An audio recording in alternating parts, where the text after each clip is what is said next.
ini tidak sesempit dan sesempit apa yang kita rasakan pada saat ini.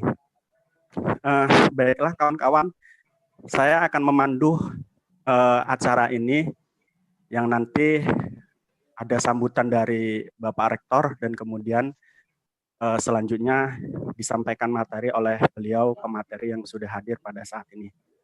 Langsung saja waktu dan tempat saya berikan kepada Bapak Rektor untuk memberi sambutan pada acara hari ini. Kepada Bapak Rektor, Bapak Profesor Dr. Rohadi Abdul Hadi, dipersilahkan. Yang saya hormati Al-Mukarram Bapak Kiai Haji Mukhnil Habib, para dosen, wakil rektor, Sivitas Akademika UNU, dan para mahasiswa yang saya cintai. Alhamdulillah pada hari ini kita bersyukur bisa memulai kita mengadakan pengajian umum tentang Ahli Sunnah wal Jamaah An-Nahdiyah.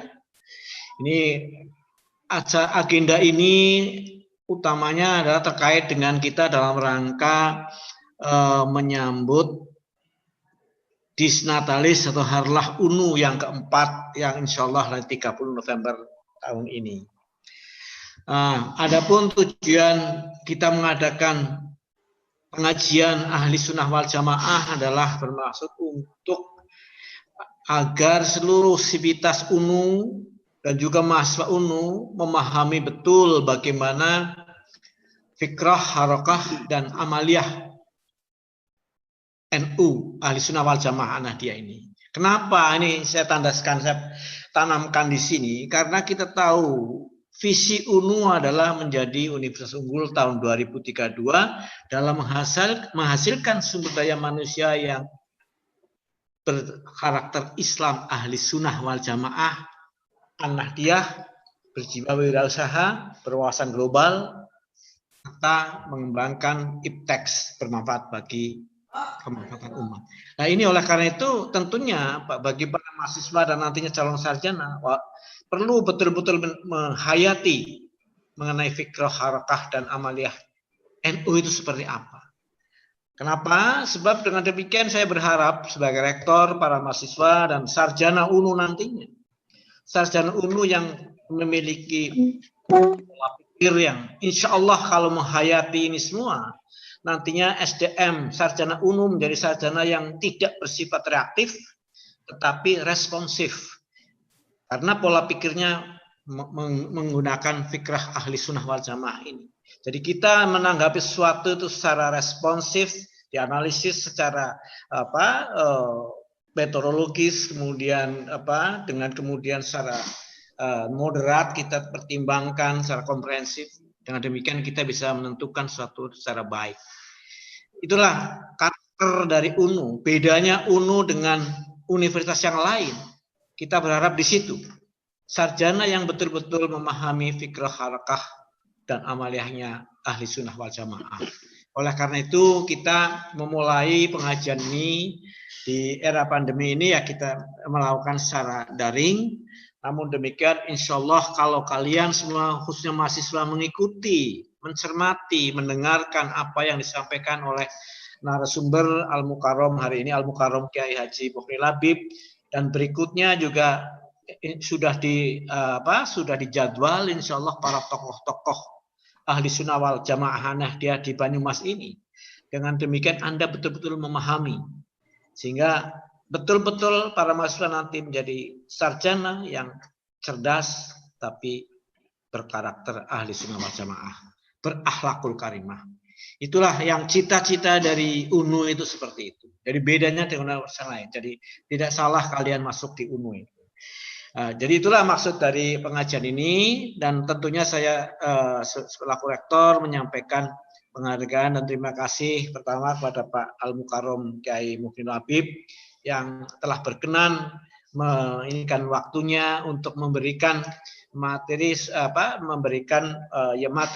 terkait dengan ini yang insya Allah akan bermanfaat bagi para mahasiswa, para sivitas yang tentunya kita berharap akan lebih menghayati tentang ke-NU-an, Pak Kiai.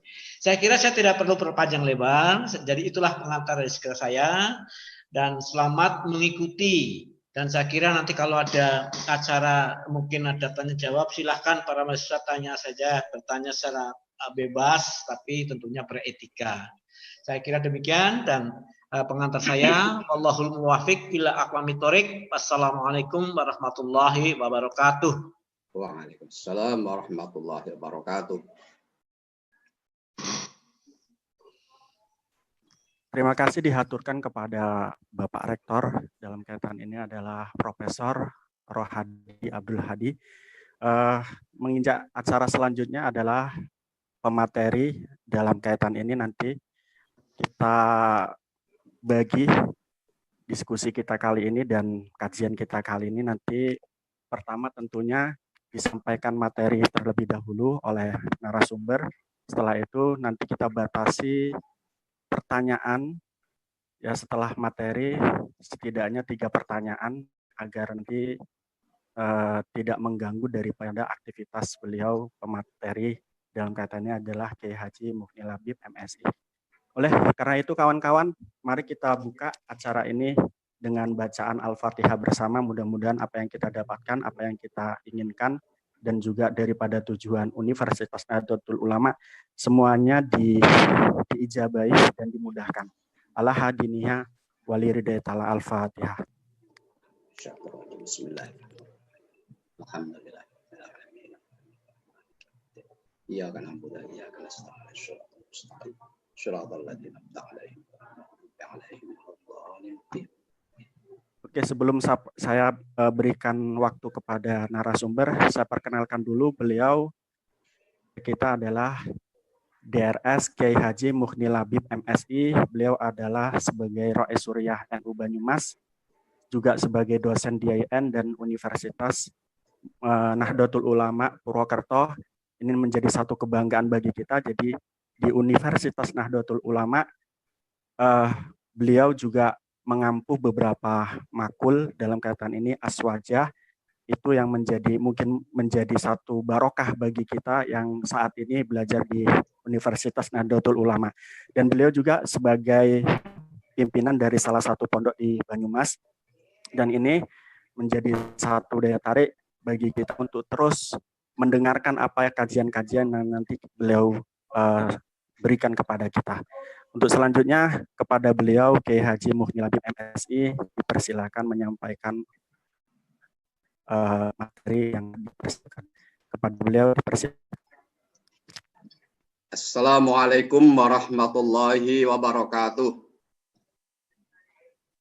Waalaikumsalam warahmatullahi wabarakatuh. Bismillah, alhamdulillah, wassalatu wassalamu ala rasulillah Sayyidina Muhammad ibn Abdillah wa ala alihi wa sahbihi wa mawala wa la hawla wa la quwata illa billah, amma ba'du.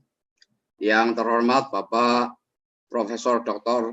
Rohadi Abdul Hadi selaku Rektor Universitas Nahdlatul Ulama Purwokerto, yang saya hormati para wakil rektor, para pejabat, para dosen, dan juga para mahasiswa UNU Purwokerto yang berbahagia. Bersyukur pada Allah Subhanahu wa Ta'ala, pada siang hari ini kita bisa bertemu sekalipun lewat Zoom, ya. Alhamdulillah dalam keadaan sehat walafiat. Sholawat salam senantiasa dilimpahkan kepada panutan kita, junjungan kita Nabi Agung Muhammad Sallallahu Alaihi Wasallam, beserta segenap keluarga, para sahabat, dan para pengikut setianya. Mudah-mudahan termasuk kita semuanya. Allahumma amin. Materi yang diamanahkan kepada saya kaitannya dengan aswaja an-nahdiyah ini, yaitu pahala ibadah untuk orang mati. Kita sebagai warga Nahdiyin sudah biasa kirim hadiah Fatihah, ada tahlil, ada yasin, ada sedekah, ya. Bahkan ada yang korban untuk orang yang meninggal dunia. Ini bagaimana? Apakah bisa sampai apa enggak? Yang pertama, saya ambil firman Allah Subhanahu wa Ta'ala di dalam surat At-Tur, surat yang ke-52, ayat 21. A'udzubillahi minasyaitonirrajim. Bismillahirrahmanirrahim. Walladzina amanu wattaba'athum dzurriyyatuhum biimanin alhaqna bihim dzurriyyatahum wa ma alatnahum min amalihim min syai' kullu imrin bima kasaba rahin. Dan orang-orang yang beriman dan anak cucu mereka mengikuti mereka dalam keimanan. Jadi orang tua beriman, anak cucu beriman juga. Kami hubungkan anak cucu mereka dengan mereka. Dan kami tiada mengurangi sedikit pun dari pahala amal mereka. Tiap-tiap manusia terikat dengan apa yang dikerjakannya. Jadi kalau menurut ayat ini, kita nanti mudah-mudahan insya Allah ya, akan mendapatkan surga sekeluarga dalam tingkatan yang sama, sekalipun amalnya berbeda. Mungkin amal anak kurang bagus lah, kurang sebaik ayahnya. Atau sebaliknya. Ayahnya kurang sebaik anaknya atau ibunya kurang sebaik anaknya. Tapi nanti di sana dikumpulkan. Allah menyatakan tanpa mengurangi pahala orang yang beramal itu. Dalam arti ya katakan misalnya kita naik kereta api, naik kelas ekonomi, ada kelas eksekutif misalnya. Nanti yang kelas ekonomi itu disamakan, kemudian ditarik ke kelas eksekutif. Itu kira-kira begitu. Ini berarti ada semacam hadiah pahala untuk keluarga, agar supaya kenikmatan itu bisa dirasakan bersama sekeluarga. Jadi tingkatan surganya sama. Jadi anak cucu mereka yang beriman itu ditinggikan oleh Allah derajatnya sebagai derajat bapak-bapak mereka dan dikumpulkan dengan bapak-bapak mereka dalam surga. Ini satu ayat. Sementara ayat yang lain di dalam surat An-Najm, surat yang ke-53 ayat 39, Allah berfirman, wa allaisa lil insani illa ma sa'a. Dan bahwasanya seorang manusia tiada memperoleh selain apa yang telah diusahakannya. Jadi kalau ini ayat ini menyatakan seolah-olah manusia itu tidak bisa mendapatkan hadiah. Dikirimi hadiah nggak sampai. Ya, yang penting sesuai dengan usahanya. Ketika dia berusaha ya akan mendapatkan amal soleh itu. Kalau tidak ya tidak. Ini jadi ada dua ayat yang seolah-olah ini saling bertolak belakang. Maka kami kemudian ngaji bagaimana para mufassir, ahli tafsir dalam menafsiri ayat itu. Ahmad bin Muhammad As-Sawi Al-Maliki dalam karyanya Hasyiah As-Sawi Al-Jalalain ketika menafsirkan ayat tersebut menyatakan bahwa pembatalan al-hasr makna dalam ayat ini menjadi muskil. Ilah masanga itu tidak ada manusia itu mendapatkan selain apa yang ia usahakan. Ilah masanga itu hasr namanya, ilah masanga itu menjadi muskil lantaran ada ayat tadi, ayat yang di atas tadi yang saya baca pertama, yaitu surat At-Tur ayat 21. Ya, surat At-Tur ayat 21. Juga sebagaimana hadis yang biasa kita dengarkan, bahkan kita hafal, idza matal insanu in qatama amaluhu illa min salasin, shadaqatin jariyatin aw ilmin yuntafa'u bihi aw waladin shalihin yad'u lah. Rawahu Muslim. Apabila manusia mati, maka amalnya terputus kecuali meninggalkan 3 hal. Jadi saya mengatakan ada 3 prestasi agar supaya kita itu ketika sudah meninggal masih mendapatkan kiriman pahala. Yang pertama adalah prestasi maliyah, harta. Ya. Prestasi ekonomi. Dengan harta kita bisa amal jariah, bisa wakaf. Ya. Kemudian yang kedua, ilmin yuntafa'u bihi, prestasi ilmiah. Dengan ilmu yang bermanfaat, maka ketika ilmu itu dimanfaatkan oleh orang lain, maka kita mendapatkan pahalanya. Awwaladin sholihin yad'ulah, prestasi keturunan, yaitu anak yang soleh yang senantiasa mendoakan kepada orang tuanya. Jadi ketika orang sudah mati, maka putus amalnya, tidak bisa beramal lagi di alam barzakh. Sudah tidak ada lagi sholat, tidak ada zakat, tidak ada silaturahim. Akan tetapi orang-orang yang ada di alam masih bisa mendapatkan pahala, aliran pahala, manakala punya 3 prestasi tadi. Prestasi ekonomi dengan amal jariah, prestasi ilmu, prestasi ilmiah dengan ilmu yang bermanfaat, dan prestasi keturunan anak yang soleh atau solehah. Beliau juga menginsitir pernyataan Ibnu Taimiyah, ya, yang mengatakan manik takoda annal insana la yantafi'u illa bi'amalihi faqad kharaqal ijma' wa dzalika batilun min wujuhin katsirah. Barang siapa yang meyakini bahwa manusia tidak bisa mengambil manfaat kecuali dengan amalnya sendiri, ya, maka dia telah merusak ijma', dan yang demikian itu batal dicinta dari berbagai alasan. Jadi Ibnu Taimiyah mengatakan sampai itu hadiah pahala kepada orang mati, bahkan dikatakan sebagai ijma'. Ada beberapa yang diajukan oleh Ibnu Taimiyah. Yang pertama, manusia dapat mengambil manfaat doa orang lain. Itu berarti mengambil manfaat amal orang lain. Ya. Di dalam ayat Al-Quran surat Al-Ahzab 10 kan walladzina ja'u min ba'dihim yaquluna rabbana ighfir lana wa li ikhwanina alladzina sabaquna bil iman. Orang-orang yang datang kemudian, ya, kemudian mereka berdoa, rabbana ighfir lana, ya Allah, ampunilah kami, wali ikhwanina alladzina sabaquna bil iman, dan saudara-saudara kami yang telah mendahului iman. Artinya doa ini tentu menjadi karena doa ini ada di dalam Al-Quran. Bahkan Al-Quran itu ngelem, ya, membanggakan orang-orang yang berdoa seperti itu. Yang kedua, Nabi SAW akan memberi syafaat kepada seluruh umat ketika menanti hisab. Demikian pula kepada penduduk surga untuk memasukinya. Al-syafaatul uzma, ya, pertolongan, beri arti pertolongan Nabi sehingga hisab akan dicepatkan. Yang ketiga, Nabi juga memberi syafaat kepada para pelaku dosa besar untuk keluar dari neraka. Karena menurut i'tiqad Aswaja an-Nahdiyah itu orang yang punya dosa besar bukan menjadi kafir, akan tetapi dia itu menjadi menjadi orang yang fasik, gitu ya. Dia orang fasik. Ketika dia bertobat, obatnya diterima, ya sudah kembali. Tapi kalau misalnya belum bertobat, kok sudah meninggal, maka diserahkan kepada Allah, dan tentu tidak akan kekal di neraka asalkan dia membawa iman. Ya, nanti mendapatkan syafaat dari Nabi, dikeluarkan dari neraka.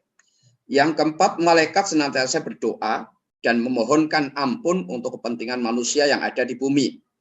Misalnya dalam surat Al-Mu'min ayat 7, Allah berfirman yang intinya doa malaikat, faghfir lil ladzina tabu wattaba'u sabilaka waqihim adzabal jahim. Waghfir, ya, berilah ampun terhadap orang-orang yang bertobat dan orang-orang yang mengikuti jalan Engkau, wahai Allah. Ini doanya malaikat untuk orang-orang yang beriman. Waqihim, dan jauhkanlah mereka adzabal jahim, dari siksa neraka jahim. Kemudian yang kelima, sesungguhnya Allah akan mengeluarkan dari neraka orang-orang yang tidak beramal sama sekali, hanya karena kasih sayangnya. Ini semua berarti pengambilan manfaat tanpa amal mereka. Jadi memiliki iman. Nabi kan bersabda, man qala la ilaha illallah dakhalal jannah. Orang yang mengucapkan la ilaha illallah pasti masuk surga. Di dalam hadis yang lain, fi akhiri kalamihi, dalam akhir ucapannya, ya, sebelum mati, maka dia pasti masuk surga, sekalipun mungkin melalui neraka. Ya. Kemudian yang keenam, anak-anak orang yang beriman akan masuk surga lantaran amal orang-orang tua mereka. Ya. Jadi anak yang meninggal tanpa beramal kan otomatis, ya, kalau tuh beramal itu ya belum sah amalnya, hanya untuk orang tuanya. Mereka mendapatkan surga lantaran orang tuanya yang iman. Yang ketujuh, Allah menceritakan dua anak yatim dengan firman-Nya, wa kana abuhuma sholihah. Bahwa kedua anak itu orang tuanya adalah orang tua yang soleh, sehingga Nabi Khidir mau menolong kedua anak itu, yaitu rumah yang mau roboh kemudian didandani, tegakkan oleh Nabi Khidir. Nah, Kenapa dibantu oleh Nabi Khidir? Karena orang tua dua anak itu adalah orang tua yang soleh. Kemudian yang ke-8, kata Ibnu Taimiyah, sesungguhnya mayit dapat mengambil manfaat dari sedekah untuknya dan dari memerdekakan hamba saya berdasarkan as-sunnah dan al-ijma'. Nanti saya sampaikan hadisnya. Yang ke-9, berdasarkan hadis, haji fardu dapat gugur dari tanggungan si mayit dengan dihajikan oleh walinya. Haji badal ini ya, atau badal haji. Yang ke-10, dengan dasar hadis pula, haji nazar dan puasa nazar dapat gugur dari si mayit dengan amal orang lain. Nah, jadi ini juga kaitannya dengan beberapa hadis yang nanti di akhir akan saya sampaikan. Yang ke-11, seorang mati yang punya hutang menyebabkan Nabi Muhammad SAW tidak berkenan mensolatkan jenazahnya hingga hutangnya ditanggung oleh Abu Qatadah radhiyallahu anhu dan pada hutang yang lain ditanggung oleh Ali bin Abi Thalib radhiyallahu anhu. Ini berarti ada yang menolong, ya, menanggung hutang. Kemudian dari alasan-alasan tadi, Imam As-Sawi menjelaskan bahwa penafsiran ayat wa alaisal insani illa masanga tadi, bahwa yang dimaksud insan, al-insan adalah manusia kafir. Jadi wa alaisalil insan al-insan al-kafir illa masanga. Ya. Tidak ada bagi manusia yang kafir kecuali apa yang ia usahakan. Adapun manusia yang mukmin, tidak seperti itu, bisa mendapatkan hadiah pahala dari orang lain. Ini penafsirannya menjadi begitu karena tadi bertentangan dengan beberapa, ada 11 ya, alasan dari Ibnu Taimiyah. Ya. Atau boleh jadi ayat di atas menceritakan tentang lembaran atau suhuf Nabi Musa dan Nabi Ibrahim, bukan berbicara tentang syariat kita yang wa alaisalil insani illa masanga tadi. Ya.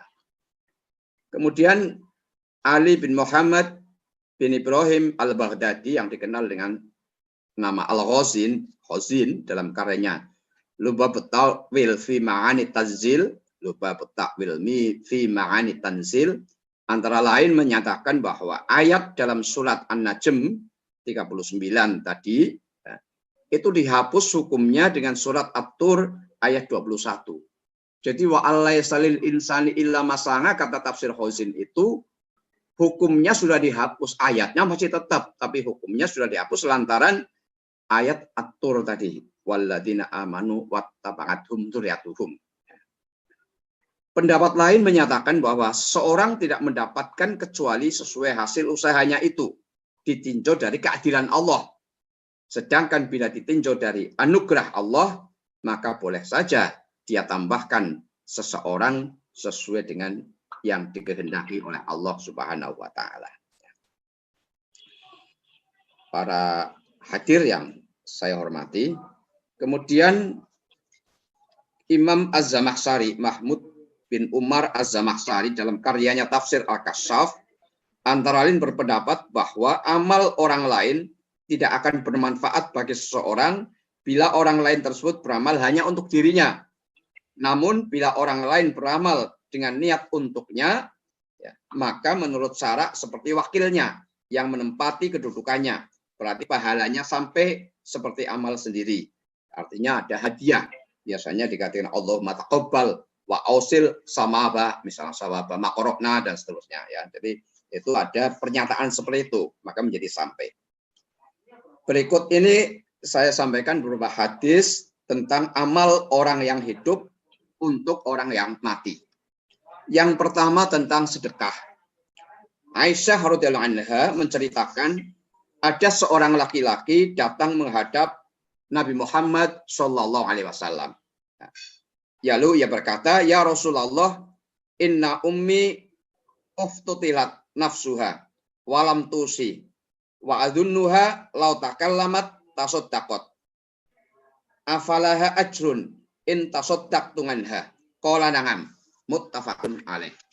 Wahai Rasulullah, sesungguhnya ibuku telah meninggal secara mendadak sehingga tidak berwasiat. Aku menduga bila ia bisa berbicara tentu akan bersedekah. apakah ia mendapat pahala manakala aku bersedekah untuknya? Jawab Nabi, ya, bisa. Ini hadis riwayat Al-Bukhari dan Muslim. Kemudian Abu Hurairah radhiyallahu anhu berkata, ada seorang laki-laki datang menghadap Nabi Muhammad sallallahu alaihi wasallam dan berkata, "Inna abi mata walam yusi. Afayan fanguhu in atasaddaqu anha." Qala na'am, rawahu Ahmad wa Muslim wa Nasa'i wa Ibnu Majah. Sesungguhnya ayahku telah meninggal dunia dan tidak berwasiat. Ini kata seorang menghadap Nabi, seorang laki-laki. Apakah bermanfaat baginya bila aku sedekah untuknya? Jawab Nabi, ya. Hadis ini riwayat Ahmad, Imam Muslim, An-Nasa'i dan Ibnu Majah. Kaitannya dengan sedekah ini, Imam Nawawi mengatakan, ijma'al ulama ala anna shadaqata 'anil mayyiti yasilu sawabuha ilaihi sawa'un kanat min waladihi au min ghairihi. Jadi ijma' para ulama menyatakan sampainya sedekah yang dihadiahkan kepada mayit sekalipun bisa jadi yang menyedekahkan itu adalah anaknya maupun orang lain. Kemudian mengenai puasa. Dari Aisyah radhiyallahu anha bahwa Rasulullah SAW bersabda, "Man mata wa alaihi siyamun soma anhu waliyuhu." Rawahul Bukhari wa Muslim. Barang siapa meninggal dunia masih hutang puasa, maka walinya supaya berpuasa untuknya. Disauri ya, disauri oleh walinya atau oleh keluarganya. Hadis riwayat Al-Bukhari dan Muslim. Ibnu Abbas radhiyallahu anhu berkata, telah datang seorang laki-laki kepada Nabi sallallahu alaihi wasallam lalu berkata, "Ya Rasulullah, inna ummi matat wa 'alaiha shaumu syahrin. Afa akhdihi 'anha?" Faqala, "Law kana 'ala ummuki dainun akunta qadiyahu 'anha?" Qala, "Na'am." Qala, "Faidunullah ahaku ayyuqdu." Muttafaqun alaih. Wahai Rasulullah, sungguhnya ibuku telah meninggal dunia sedangkan dia hutang puasa sebulan. Apakah aku mengqadha puasa untuknya? Jawab Nabi, seandainya ibumu mempunyai hutang kepada manusia, bukankah engkau yang akan membayarnya? Orang itu menjawab, ya. Nabi bersabda, hutang kepada Allah lebih berhak untuk dilunasi. Hadis riwayat Al-Bukhari dan Muslim. Kemudian Abu Hanifah dalam hal ini berkata, bukan diqadha akan tapi dengan memberi makan atau dengan fidyah ya, untuk si mayit ya. Pendapat ini didasarkan pada hadis riwayat Abu Dawud dari Ibnu Abbas radhiyallahu anhu bahwa Nabi SAW bersabda, "Idza maritor rajulu fi ramadhana summa mata walam yusi ut'ima anhu walam yakun qada wa in kana alaihi nadrun qada anhu waliyuhu." Apabila seorang sakit di bulan Ramadan kemudian meninggal dunia dan tidak berwasiat, maka diberikan makan untuknya, bukan qada, fidyah. Setiap hari itu 1 mud atau sekarang itu ju'on, beras ya. Akan tetapi apabila si sakit itu bernazar untuk mengqada, walinya supaya mengqada untuknya. Jadi bisa qada, bisa juga fidyah. Yang ketiga masalah haji. Ibnu Abbas radhiyallahu anhu menceritakan bahwa ada seorang perempuan dari kabilah Juwainah datang menghadap Nabi Muhammad sallallahu alaihi wasallam dan berkata, "Inna ummi nazartu an tahujja wa lam tahujja hatta matat. Afa hujju anha?" Qala na'am, hujji anha. Ara'aiti law kana ala ummuki dainun akunti qadiyatahu? Uqtullah fallahu ahaqu bil wafa. Sesungguhnya ibuku pernah bernazar haji dan belum haji, sehingga meninggal dunia. Apakah aku bisa menghajikannya? Jawab Nabi, ya, hajilah kamu untuknya. Bukankah seandainya ibu mempunyai hutang, engkau yang wajib melunasinya? Barialah hutangnya kepada Allah, sesungguhnya Allah paling berhak untuk dipenuhinya. Hadis riwayat Al-Bukhari. An-Nasa'i meriwayatkan hadis dari Ibnu Abbas radhiyallahu anhu bahwa ada seorang perempuan bertanya kepada Nabi tentang ayahnya yang telah meninggal dunia. tetapi belum sempat berhaji. Nabi bersabda, "Hujji an abika." Jadi, seorang perempuan, "Nuhujji an abiki." Berhajilah atas nama bapakmu. Al-Bukhari dan Muslim juga meriwayatkan hadis dari Ibnu Abbas radhiyallahu anhu bahwa Fadl bin Abbas menunggang unta di belakang Nabi, bonceng gitu. Tiba-tiba datang seorang perempuan dari kabilah Khuz'um. Fadl menoleh kepada perempuan tersebut dan perempuan itu pun menoleh kepadanya. Akhirnya Nabi memalingkan muka Fadl ke arah lain agar supaya tidak saling pandang. Lalu perempuan itu berkata, "Ya Rasulullah, inna faridatallah ala ibadihi fil haji adraktu abi syekhun kabiron la yasbutu ala rahilati afa hujju anhu qala na'am wa dzalika fi hajatil wada." Wahai Rasulullah, sungguhnya Allah Subhanahu wa taala telah mewajibkan ibadah haji kepada hambanya, sedangkan saya melihat bahwa ayah saya itu sudah tua sekali dan tidak dapat duduk dengan sempurna di kendaraan. Apakah saya boleh berhaji atas namanya? Rasulullah bersabda, menjawab, ya, peristiwa itu terjadi pada saat haji wada. Ulama telah sepakat, ijma, bahwa melunasi hutang akan menggugurkan tanggungan mayit walaupun dari orang lain, bukan ahli warisnya, dan bukan dari harta peninggalannya. Hal ini pernah dilakukan oleh Abu Qatadah ketika menanggung 2 dinar dari seorang mayit. Setelah beliau melunasinya, Nabi bersabda, "Al-ana baridat alaihi jilduhu." Rawahu Ahmad wal Hakim wal Bazzar.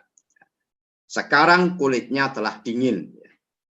Hadis riwayat Ahmad, Al-Hakim dan Al-Bazzar. Kemudian kaitannya dengan membaca Al-Qur'an ini terakhir. Ngan Maqol bin Yasar radhiyallahu anhu anna Rasulullah sallallahu alaihi wasallam qala Yasin qalbul Qur'an la yaqruha rajulun yuridullaha wad daral akhirata illa ghafarallahu lahu iqra'uha ala mautakum. Bahwa Yasin itu adalah hati Al-Qur'an. Tidak membaca Yasin seorang dengan harapan mendapat ridho Allah dan hari akhirat, kecuali Allah akan mengampuni orang itu. Maka bacalah surat Yasin kepada orang-orang mati kalian. Hadis riwayat Abu Dawud, Ibnu Majah, An-Nasa'i, Ahmad, Al-Hakim, Al-Baghawi, dan At-Tabrani. Ya. Demikian mungkin pengantar diskusi kita. Barangkali ada yang perlu didiskusikan. Saya kembalikan kepada moderator. Silakan. Oke, terima kasih pemateri dalam hal ini adalah Kiai Haji Muhnil Habib MSI. Demikian kawan-kawan materi yang dipaparkan oleh beliau.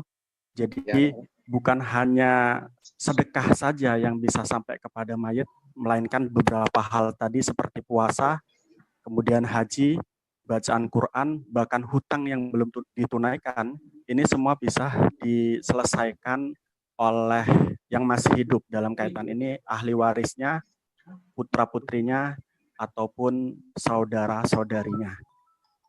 Itu kawan-kawan, silahkan mungkin ada yang mau bertanya dari pemaparan materi ini. Kita batasi dengan 3 pertanyaan gitu Pak Yai. Moga-moga, iya boleh. Tiga dulu. 3 dulu, oke 3 dulu. Artinya nanti ini bisa lebih dari 3. Ya. Oke, monggo silakan kawan-kawan. Perlu diinformasikan ini saya laporan Pak Prof, Pak Rektor,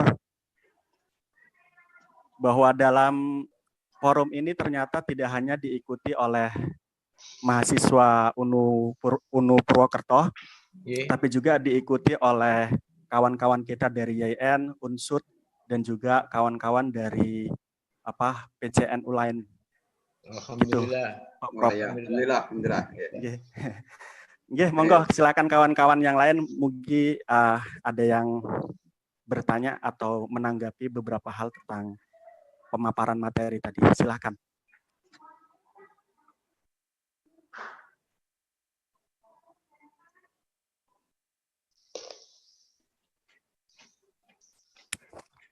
Sebagaimana kita tahu bahwa beberapa hal ini ini menjadi satu tombak bagi mereka kawan-kawan di luar Nahdien, di mana kita dianggap sebagai pelaku bid'ah begitu ya, dengan melakukan beberapa hal ini karena menurut mereka atas keterbatasan ilmu mereka nggak ngerti beberapa hal ini sebetulnya substansinya adalah telah dijelaskan dalam Al-Quran dan Al-Hadis, cuman kemasannya mungkin berbeda sehingga mengklaim kita menjadi bid'ah begitu. Ya. Silakan kawan-kawan, cukup bagus ini, mohon ditanggapi.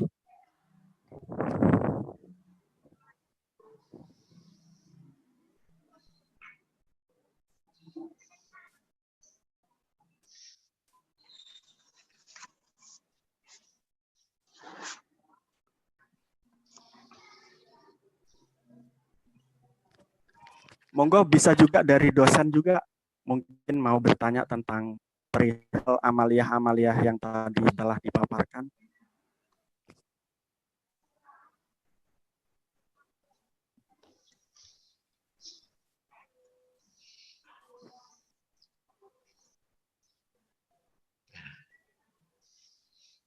Monggo silahkan. Awali sakit nggih. Monggo. Silahkan Pak Prof. Sekedarin aja. Ada yang bertanya ngaten, Pak Kiai. Nggih. Mengenai masalah sedekah, masalah. Nah, ini kan sebetulnya kita sedekah sakit sampai kepada orang yang meninggal. Nggih. Nah, padahal sementara ada yang bertanya, gimana kita mau menyedekahkan yang meninggal? Kalau menyedekahkan sendiri aja kadang-kadang baiknya gimana kalau kita bersedekah?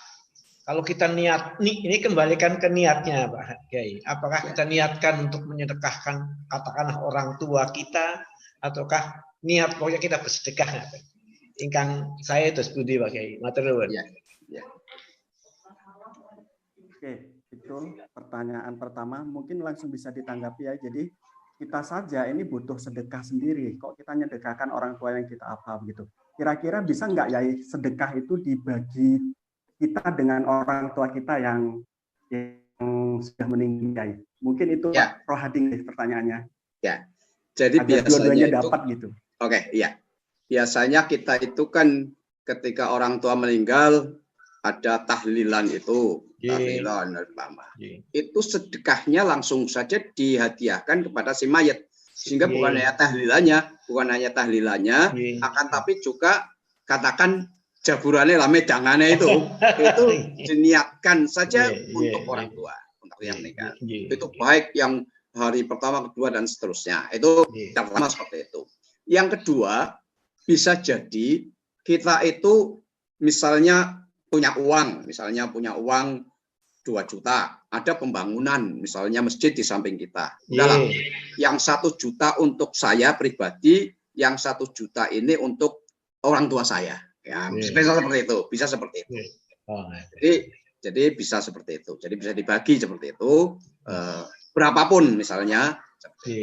Bahkan ketika kita semuanya disedekahkan dengan niat untuk orang tua, kita juga mendapatkan tanpa mengurangi pahala yang kita berikan kepada orang tua. Itu begitu. Tapi kadang-kadang orang kan kurang marem loh. Maksudnya nyongoro ya udah aja. Sebagian untuk kita, sebagian untuk orang tua. Tapi yang jelas ketika kita ada majelis zikir itu, kemudian medangan itu, suguhane itu juga silakan kita niatkan untuk orang yang telah meninggal dunia. Ada satu hadis yang mungkin mereka itu tidak paham dengan hadis ini. Ada hadis yang sangat umum. Ini dikatakan gini, Kanjeng Nabi bersabda, la yaqmudu qaumun yadhkurunallaha azza wa jal. Tidak duduk seorang masyarakat di mana duduknya itu mereka zikir kepada Allah, ya katakan tahlil itu, illa hafathumul malaikat, kecuali akan dinaungi oleh malaikat, wa ghasyiyatuhum rahmah, rahmat Allah akan turun, wa nazalat alaihimus sakinah, ketenangan juga akan turun, wa zakarahumullahu fi man indah, bahkan Allah akan membanggakan kepada makhluk-makhluk Allah yang ada di langit. Ini hadis Sahih Muslim. Dari zikir apapun, asal majelis zikir, maka akan mendapatkan seperti ini. Akan mendapatkan sakinah, akan mendapatkan ketenangan, bahkan akan kemudian dibanggakan oleh Allah di alam malakut sana. Ini tambahan saya.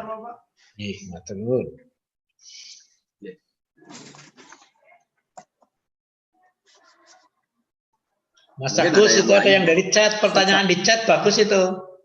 Iya Pak, saya baru di up Pak. Oke, ternyata pertanyaannya di chat bukan langsung Pak. Ini dibacakan aja. Ada Mas Nur Zaini, beliau mempertanyakan bagaimana substansi daripada tawasul dan ziarah kubur. Itu yang pertama. Kemudian pertanyaan selanjutnya berkaitan tentang apa yang dimaksud surat An-Najm ayat 53 tadi, Pak Yai, kurang jelas katanya. Terus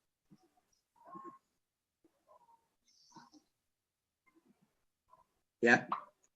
Sudah cukup. Selanjutnya ini ya. Pak Yai. Dengan surat An-Nur itu maksudnya apa, Pak? Imannya tidak setara dengan orang tuanya.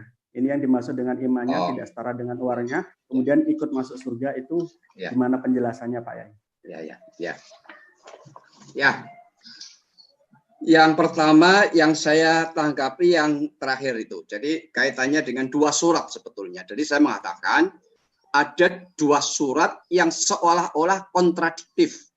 Yang pertama surat At-Tur ayat 21, yaitu yang artinya orang-orang yang beriman dan anak cucu mereka mengikuti mereka dalam keimanan, kami hubungkan anak cucu mereka dengan mereka dan kami tidak mengurangi sedikit pun dari pahala mereka. Jadi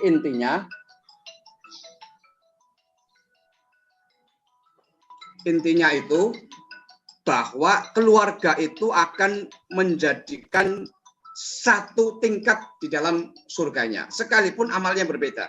Ini kan katakan misalnya begini, ada orang tua amalnya bagus sekali, sementara anaknya kurang bagus, tapi sama-sama iman, maka nanti di surga itu akan sederajat.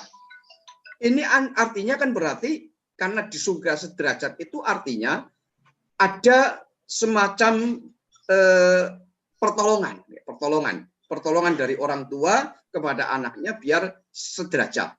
Seolah-olah ada pertolongan seperti itu. Akan disejajarkan oleh Allah. Ini surat ya. Jadi bukan hanya kalau hadis kan mungkin kalau ini Al-Qur'an. Ya, walladzina amanu wattaba'athum dzurriyyatuhum biimanin. Asal seiman, maka alhaqna bihim dzurriyyatahum. Allah akan menyetarakan di dalam surga itu. Tingkatannya menjadi setara. Sekalipun sekali lagi amalnya berbeda. Maka Allah berfirman, wa ma alatnahum min amalin syai', tanpa mengurangi pahalanya orang tuanya. Atau kebalikannya, anaknya bagus, orang tuanya kurang bagus. Asal seiman, maka nanti akan mendapatkan surga yang sederajat. Ini yang pertama. Nah, kemudian yang kedua tadi adalah wa allaisa lil insani illa ma sa'a, yang oleh teman sebelah biasanya di apa adanya, bahwa manusia tiada memperoleh selain apa yang diusahakannya. Jadi tidak bisa dikirimi doa, dikirimi hadiah, sedekah dan sebagainya. Padahal itu dengan ayat yang tadi di atas bertentangan. Dengan hadis-hadis yang tadi saya sebut juga bertentangan. Oleh sebab itu ayat ini harus ditafsirkan, gitu loh. Tidak dimaknani apa adanya. Kalau dimaknani apa adanya menjadi bertentangan masalahnya. Maka kemudian ditakwil. Ya, yang dimaksud wa allaisa lil insani illa ma sa'a itulah al-insan al-kafir. Ya. Orang kafir itu ya dia mendapatkan sesuai dengan amalnya, tidak bisa mendapatkan hadiah pahala dari orang lain. Bahkan kita tidak boleh doakan baik kepada orang yang kafir setelah meninggal. Kalau sebelum meninggal kita mendoakan agar mendapat hidayah, oke, bagus. Ya. Tapi ketika sudah meninggal kita tidak boleh mendoakan. Ini kafir, dan itu kan sesuai kan itu. Jadi maka tadi wa allaisa lil insam illa ma sa'a itu ada dua penafsir. Yang pertama mengatakan al insan al kafir, yang kedua bahkan ayat ini maknanya sudah dinasah, dihapus oleh ayat surat At-Tur tadi, walladzina amanu wattaba'at dzurriyyatuhum. Jadi ayatnya masih tetap, tapi maknanya, kandungannya itu sudah tidak diperlakukan lagi. Karena sudah ada ayat walladzina amanu wattaba'athum dzurriyyatuhum. Jadi begitu. Jadi ada dua mufassir yang seperti itu mengenai wa allaisa lil insani illa ma sa'a. Gampangannya begini. Aswaja an-nahdiyah itu tidak serta-merta memaknai wa allaisa lil insani illa ma sa'a itu dengan harfiahnya. Akan tapi karena melihat ada ayat lain, melihat ada hadis-hadis yang ternyata yang namanya sedekah itu bisa sampai kepada orang yang meninggal, haji bisa dihajikan itu, maka kemudian itu harus ditafsiri. Gitu, kira-kira begitu. Itu yang pertama. Kemudian kaitannya dengan ziarah kubur ya. Ziarah kubur itu Nabi itu di dalam hadis, saya baca dulu ya.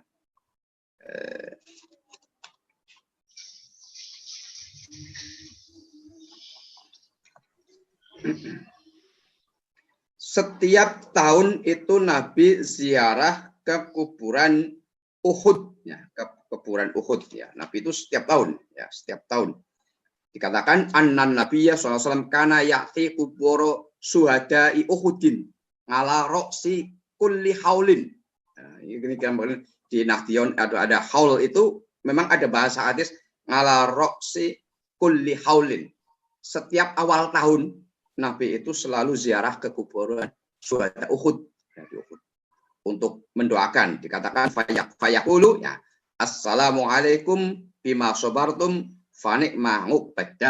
Selamat sejahtera kalian sebab kesabaran kalian bima sabartum.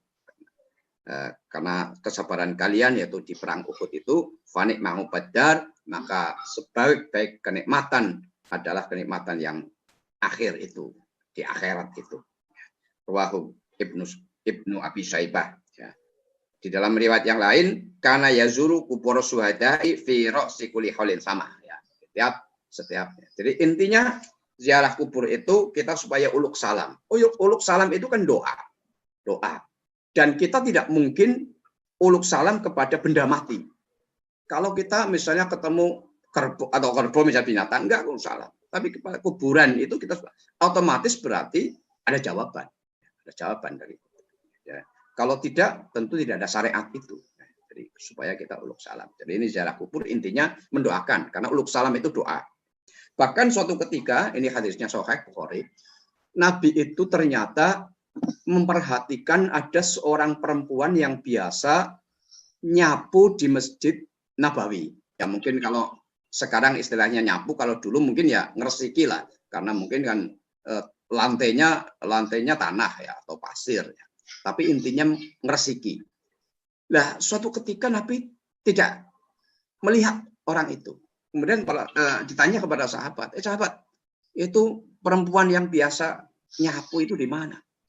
Sahabat mengatakan, oh sudah meninggal beberapa waktu yang lalu. Nabi kaget, kok nggak diberitahu saya?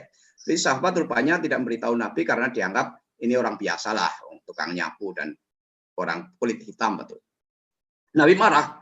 Coba saya tunjukkan kuburannya. Coba saya beritahu kuburannya. Akhirnya Nabi diberitahu kuburannya. Dan ternyata Nabi di kuburan itu sholat. Sholat mayat. Sholat ghaib berarti di situ. Itu artinya kan Nabi di dalam kuburan itu membaca Fatihah kan ya. Namanya sholat mayat kan ada Fatihah, ada baca sholawat dan seterusnya. Jadi dalil yang paling sahih dari Bukhari yang menyatakan bahwa nggak masalah yang namanya ziarah kubur itu ya silahkan, intinya berdoa bisa membaca hadiah bacaan atau apapun misalnya, terutama ya bacaan sholawat dan zikir bisa dihadiahkan kepada si mayat. Jadi hakikatnya seperti itu kaitannya dengan kalau tawasul sebetulnya Jumat yang lalu, Jumat pertama September ya, saya sudah membuat makalah kaitannya dengan PCNO ya, kajian Jumat awal itu kaitannya tawasul. Tawasul itu doa dengan tawasul boleh, doa dengan tidak tawasul boleh. Tawasul itu yang disepakati adalah dengan amal soleh masing-masing. Ya Allah, saya itu punya amal seperti ini, seandainya amal kami itu diterima, ya Allah, maka kami mohon seperti ini misalnya. Itu kan ceritanya ada orang yang tersesat di gua. Jadi 3 orang yang berjalan berkelana, kemudian kehujanan sehingga mereka menepi di gua. Setelah menepi masuk gua ternyata ada batu besar nutupi gua itu. Ya kalau gua-gua di sana gunung itu ya gunungan batu ya kalau di Arab itu. Nah kemudian mereka bertiga sepakat untuk berdoa dengan lantaran amal soleh mereka. Yang pertama mengatakan, ya Allah, kami ini punya orang tua yang setiap hari saya beri makanan minuman dan saya sediakan pertama kali untuk orang tua baru untuk anak dan istri. Suatu ketika saya jauh menggembala kambing itu sehingga pulangnya kemalaman. Ternyata orang tua sudah tidur. Padahal saya sudah membuat air susu untuk orang tua. Dan saya pegang itu, saya tidak mau membangunkan orang tua, saya tunggu orang tua itu sampai bangun. Dan anak-anak saya menangis untuk minta tidak saya beri. Kecuali saya beri setelah diminum oleh orang tua. Ya Allah, kalau saya beramal seperti itu karena mengharap ridhomu, maka bukalah batu ini. Saya geser batu itu. Kemudian yang kedua berdoa, ini tawasul juga. Tawasul dengan amal soleh. Ya Allah, saya itu dulu suka, senang, cinta kepada anak paman saya. Akan tetapi anak paman saya itu nggak mau. Sehingga pada suatu ketika anak paman saya itu butuh 100 dinar. 100 dinar ya, 100 dinar. 100 dinar atau 1000 dinar. Kemudian saya beri itu, saya kumpulkan uang, saya beri itu, dan ketika saya sudah bisa menguasainya, ternyata dia mengatakan takutlah kepada Allah, jangan sampai berzina, intinya begitu, jangan sampai membuka cincin ya, jangan sampai memasukkan cincin sebelum halal, itu gitu intinya. Jadi kemudian saya tinggalkan itu dengan uangnya 1000 dinar itu karena mengharap engkau. Ya Allah, kalau memang itu adalah amal saya yang mengharap ridhomu, maka bukalah batu itu. Kemudian batu itu membuka, tapi belum bisa untuk keluar. Yang terakhir itu berdoa, ya Allah, kami ini dulu punya pekerja harusnya saya beri upah, tapi sebelum diberi upah, pekerja itu pergi. Kemudian upah itu saya belikan binatang dan kemudian diternak, kemudian beranak pinak sampai banyak. Kemudian suatu ketika pekerja itu datang untuk minta upah dan saya sampaikan apa yang Anda lihat itu, binatang yang Anda lihat, mungkin ada kerbau, ada sapi itu, silahkan diambil. Orang ini pun mengatakan, jangan ngenyak kamu, saya kan cuma kerja, mestinya upahnya sedikit. Enggak, itu memang saya itu punya engkau. Akhirnya dibawa. Ya Allah, kalau memang saya beramal seperti itu karena Allah, maka bukalah batu ini. Akhirnya batunya terbuka dan kemudian orang tiga itu bisa. Ini orang tiga bisa keluar. Ini adalah wasilah, doa dengan wasilah, dan ini disohek oleh Muslim sehingga ini disepakati wasilah dengan amal soleh itu bisa. Nah, kemudian wasilah dengan orang yang masih hidup itu juga disepakati. Ya, kita kan biasalah kalau seandainya ada yang mungkin dosen-dosen muda nyepiti misalnya, kemudian sowan kepada orang tuanya atau kiai setempat mohon doa restu, itu kan wasilah sebenarnya, mohon doa restu. Doa dewek sih kenapa kok untuk akan minta didoakan, ini kan wasilah namanya, itu wasilah. Nah itu sepakat. Yang tidak sepakat itu adalah wasilah kepada orang yang meninggal, itu dia sepakat. Aswaja an-Nahdiyah itu mengatakan sampai, artinya wasilah itu bisa ya, karena ada cerita banyak kaitannya dengan itu. Ada yang namanya Utsbi itu di dalam kitab Manasik Al-Idah, kalau Imam Nawawi mengatakan bahwa seorang namanya Utsbi itu di dekat makam Rasul. Kemudian ada seorang A'rabi itu menyatakan begini, wahai Rasul, saya intinya saya mohon agar supaya engkau mendoakan agar saya ini diampuni dosanya. Itu dengan membaca ayat, kemudian membuat syair gitu di situ intinya. Kemudian orang Arab ini pergi. Jadi intinya tawasul kepada Nabi agar supaya dosanya diampuni. Dosa apa wallahu a'lam. Nah kemudian Utbi ini yang melihat kejadian itu, dilalah ketiduran di situ di dekat makam Rasul di Masjid Nabawi. Nah setelah ketiduran bermimpi, Utbi itu didatangi Rasul yang Rasul menyatakan, hei Utbi, kejarlah orang itu, Arabi itu, dan katakanlah bahwa engkau sudah diampuni dosanya. Jadi itu salah satu contoh aswaja'an nahdiyah itu kemudian membolehkan orang itu tawasul dengan orang yang meninggal.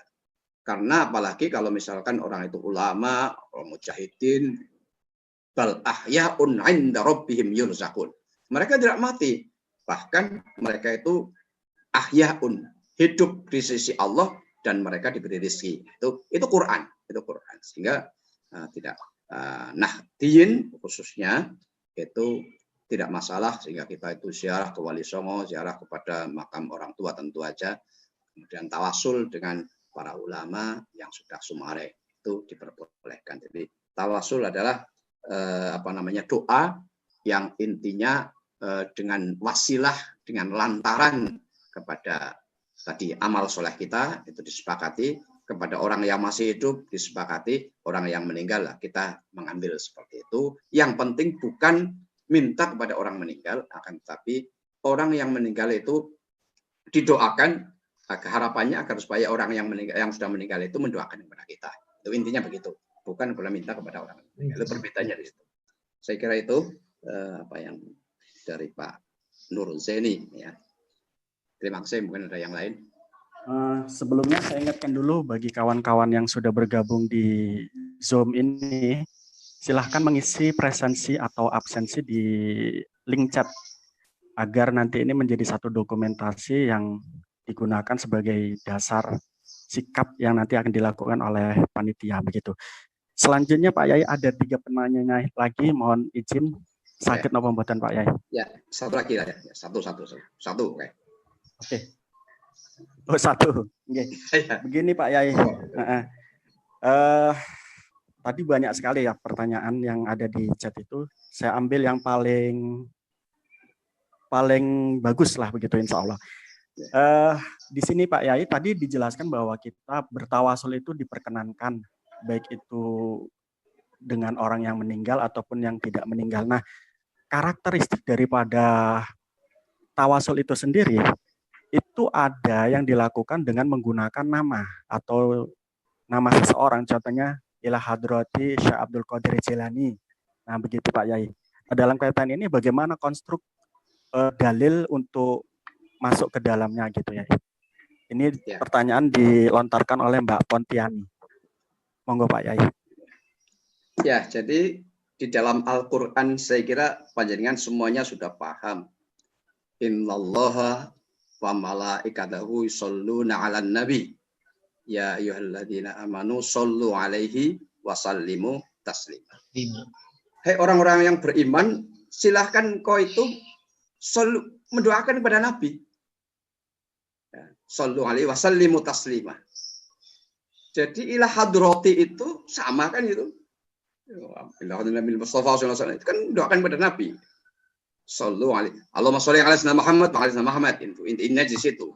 Tapi secara umum sebetulnya dengan sholawat itu kan berarti mendoakan kepada Nabi ilah hadrati. Bukan berarti Nabi butuh doanya, akan tapi justru akan kembali kita mendapat luberannya. Ya, itu intinya. Termasuk kepada para ulama. Ya. Saya kemarin di kajian Jumat awal PCNU menyatakan bahwa seyogianya kalau ilah hadrati itu di samping kepada Nabi, para sahabat dulu tentu, kemudian baru kepada misalnya Syekh Abdul Qadir Al-Jilani dan seluruhnya. Ya, itu karena generasi berikutnya. Nah, kurun yang paling bagus itu kan kurun sahabat, sehingga yang perlu didahulukan itu adalah sahabat. Ya. Jadi itu sebenarnya bentuk takzim kita. Bukan berarti mereka butuh itu, akan tapi justru kemanfaatan itu akan kembali kepada kita. Sebagaimana kita membaca sholawat Nabi, maka kita kemanfaatan akan kembali kepada kita. Dan itu Quran kan itu. Innallaha malaikatu yusholluna ala nabi. Allah dan malaikatnya berselawat. Kalau Allah memberi rahmat ya. Kalau malaikat mendoakan kan gitu kan pada Nabi. Wahai orang-orang yang beriman, berselawatlah untuk Nabi kan gitu. Jadi intinya seperti itu. Ini kaitannya dengan tawasul. Ya. Mudah-mudahan nanti ada yang membahas lagi lebih mendalam tentang tawasul. Karena tadi kaitannya saya sebenarnya kaitannya dengan hadiah, ya, hadiah pahala. Kalau tawasul barangkali mungkin ada berikutnya barangkali ada yang membahas khusus tentang tawasul sehingga lebih mendalam. Sehingga tadi bisa di urai tentang dasar hukumnya tentang tawasul itu khususnya kepada orang-orang yang telah meninggal dunia. Saya kira itu. Terima kasih Pak Yai, kawan-kawan. Demikianlah acara dan rangkaian acara kita pada siang hari ini. Tentunya banyak sekali ilmu yang kita dapat dan ini mudah-mudahan menjadi satu keteguhan kita untuk menjawab dan juga untuk selalu berpegang teguh kepada sarungnya Kiai NU agar tetap selamat ya. Nah, dalam kaitan itu saya sebagai pembicara, sebagai moderator dalam menjalankan roda acara ini atau susunan acara ini mungkin ada salah-salah kata dan saya mohon maaf yang sebesar-besarnya. Sekali lagi saya ingatkan bagi kawan-kawan yang masih bergabung dan kawan-kawan yang sudah tidak bergabung, silakan mengisi presensi agar nanti ini dijadikan satu dokumentasi. Demikian mungkin dari saya akhiri. Assalamualaikum warahmatullahi wabarakatuh. Waalaikumsalam warahmatullahi wabarakatuh. Terima kasih Pak Rektor, terima kasih Pak Yai sudah mendampingi kami. Mudah-mudahan jadi barokah. Amin, amin. Mohon doanya Pak Yai, mohon doanya Pak Rektor. Assalamualaikum. Waalaikumsalam warahmatullahi wabarakatuh. Waalaikumsalam warahmatullahi wabarakatuh. Waalaikumsalam warahmatullahi wabarakatuh. Terima kasih ilmunya Pak Yai. Nggih, matur nuwun, sami-sami. Alhamdulillah, terima kasih Pak Yai. Sami-sami. Matur nuwun Pak Yai. Mungkin manfaat ilmunipun Pak, matur nuwun sangat. Sami-sami. Mudah-mudahan segera gabung Yai, ya ketemu. Mudah-mudahan COVID-nya selesai kan nanti bisa gabung lagi. Amin. Amin. Semoga di pertemuan selanjutnya bisa ketemu lagi Pak Yai. Amin, insyaallah. Kawan-kawan silahkan yang mau meninggalkan mungkin Pak Prof atau Pak Yai boleh meninggalkan ruang Zoom ini. Matur nuwun Mas Agus. Matur nuwun, nggih matur nuwun Pak Prof dan Pak Yai. Matur nuwun Pak Yai. Alhamdulillah.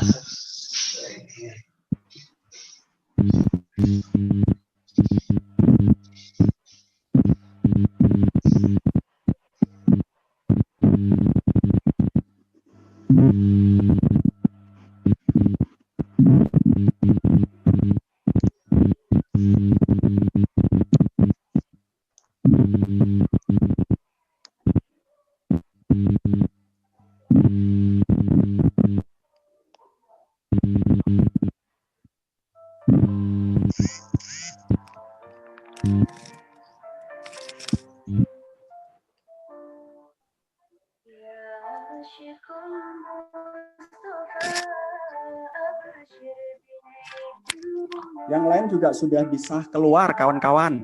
Acaranya sudah selesai. Jumat depan dipersilahkan lagi untuk bergabung karena kajian masih banyak lagi tentang aswaja. Besok hari Kamis juga ada kajian tentang aswaja yang nanti kita akan undang narasumber yang sudah berkompeten dalam bidang ini. Jadi nanti uji aswaja terhadap pembelaan pembelaan Pancasila begitu ya. Jadi bagaimana Pancasila ini aswaja ini diuji untuk membela Pancasila. Ini menarik sekali. Terima kasih Pak. Terima kasih Pak. Terima kasih Pak.